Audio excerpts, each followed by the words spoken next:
Let's be honest, when you hear the name Adobe, what's the first thing that pops into your head? For pretty much everyone, it's Photoshop, right? Or maybe PDFs, the tools that creatives live and breathe by.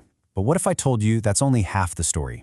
Today, we're going to pull back the curtain on a massive multi-billion-dollar pivot that turned this creative icon into an absolute powerhouse in enterprise software. So how did a company built on pixels and paintbrushes create a whole new empire on data and analytics? Let's get into it.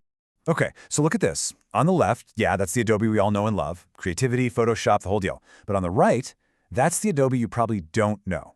This is the Adobe that's powering the digital guts of some of the biggest companies on the planet. We're talking data, e-commerce, and now a huge push into AI. The big question is, how on earth did they get from there to here? Well, it all kicked off with a huge, deliberate shift, moving from just making tools, pixels, to building entire platforms. Adobe looked at the landscape and saw this massive $110 billion opportunity to go way beyond serving individual designers and start running the entire digital marketing and sales engine for giant corporations. And if you want proof, just look at the money. In 2024, Adobe raked in a record-breaking $21.5 billion. And see that slice of the pie right there? Digital experience? That's over $5 billion. That's a full quarter of their entire business. This wasn't some happy accident. This was a meticulously planned invasion. So to pull this whole pivot off, Adobe had to zero in on a huge, nagging problem that basically every big company on Earth struggles with, a problem that they cleverly named the content-to-cash gap. Think about it. For decades, CMOs have been tearing their hair out over this. You spend millions of dollars creating this gorgeous, award-winning ad campaign, but can you actually prove that it led directly to a specific sale? It's been the holy grail of marketing, and it's incredibly tough to do. Adobe realized that if they could build a system that actually bridged this gap, they'd have a product that the enterprise world literally couldn't resist. And that leads us to their playbook. To solve this content-to-cash problem, Adobe knew they couldn't just build it all themselves. They had to buy it. So let's break down the 3 huge moves they made to create what they now call the content supply chain, a single integrated system that manages everything from the first spark of a creative idea all the way to the final ka-ching of a sale.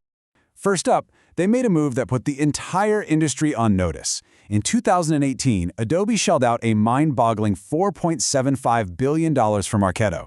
This wasn't just some casual purchase. This was a direct shot across the bow at all their biggest competitors. So why was Marketo so important? Well, you can think of it as the plumbing for business-to-business marketing.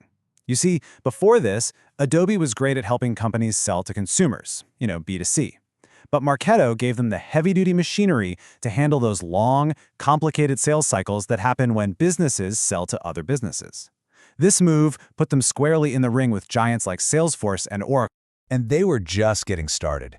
In the exact same year, they went for it again, dropping another $1.68 billion on Magento. This signaled to everyone that they weren't just collecting cool companies. They were dead serious about building a complete end-to-end solution.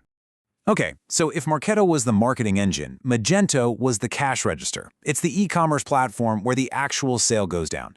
Now, for the first time, Adobe could not only help a company create an ad and market it, they could help them sell the product too. This was the final piece they needed to close that data loop. And this just lays it out perfectly. A company can now use Adobe's Creative Cloud to design something cool, then use Marketo to get it in front of the right business customers, and finally use Magento to make the sale online. Design, market, sell. It's a completely seamless flow, all living under one roof. Now here's the absolute genius of their final move, plugging in generative AI. By weaving tools like Firefly, which can spit out endless variations of content, into this whole workflow, they connected their old business to their new one. I mean, think about it. Other companies might have marketing tools, but they don't have Photoshop. Adobe is using its monopoly in the creative world to make its new enterprise platform incredibly hard to leave. It's super sticky. Okay, so that's the strategy on paper. It sounds fantastic, right? But the real question is, did it actually work? Let's take a look at the results and really measure the size of this competitive moat that Adobe has been digging. Well, the numbers really don't lie. That digital experience segment, the new enterprise engine we've been talking about, is growing at a super healthy 10% year over year. This is the proof right here that the pivot is paying off. Adobe is absolutely no longer just the Photoshop company. And you know who loves a good growth story? Wall Street. Adobe's market value has been consistently hovering over $200 billion. That's what you call a platform premium. Investors are valuing them way higher than a simple software company because they see the power of this huge interconnected ecosystem. But what about the customers? Are they seeing a return? You bet! Companies using this whole integrated suite are reporting that they can get their content out to the world 30% faster. In today's market, where you have to be constantly creating new stuff, that increase in content velocity is a massive selling point. This slide just nails the new state of play. For years, the big fight in enterprise software was about data. Salesforce has dominated that by owning the customer record, the CRM. But Adobe has been so clever here. They've shifted the entire battlefield.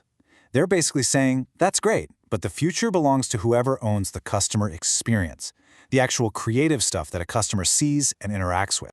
Which brings us to the big finish. Adobe has built this incredible fortress by mixing the art of creation with the science of data. But the story's not over yet. So now it's time for you to put on your strategist hat, because there are still some really tough questions on the table. I mean, really think about this. Was spending over $6 billion on those two companies the right call? Especially when you consider how hard it is to stitch these giant platforms together. And a bigger question, can this massive, all-in-one system stay nimble enough to fight off all the new AI-native startups that can move way faster and cheaper? And that really leaves us with the ultimate question. Was this brilliant, multi-billion-dollar pivot a true, lasting victory that secures Adobe's place on the throne for the next decade? Or was it an incredibly smart but ultimately defensive maneuver to protect its kingdom from the inevitable wave of disruption that AI is bringing to the creative world? What's your verdict?